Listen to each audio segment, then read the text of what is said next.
For 10 years, I've been stuck on the same problem. I can come up with a concept for a film really quickly. A whole world, an aesthetic, a look, a hook. But the moment I try to build a plot around it, it kept falling apart. It started feeling thin. Feels like I'm just pushing the story from scene to scene instead of letting it pull me forward. And I realized what I've been doing wrong. I was working from the outside in, starting with the cool idea and then trying to drape a story over it. That's why it always felt hollow.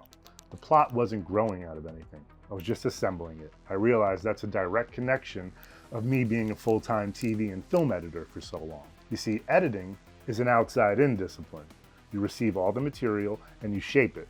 But writing, especially plotting, is inside out.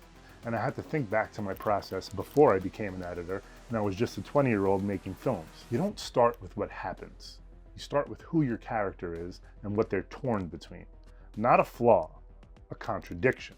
Two things that they need that can't coexist in their world. Once you find that and you start asking the questions, the plot writes itself.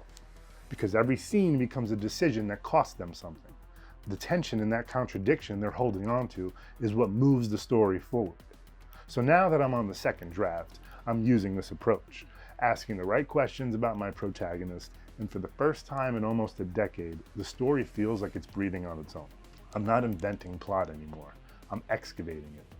And I wish I reminded myself years ago that this is how screenwriting magic happens. The concept is the body, the character is the heartbeat. Without it, you're just pushing a dead thing from scene to scene. So I think I'm gonna do a longer video on this because I actually think it's a really important topic for people working on a script or interested in screenwriting to hear. So follow along, stay tuned, and take the ride with me.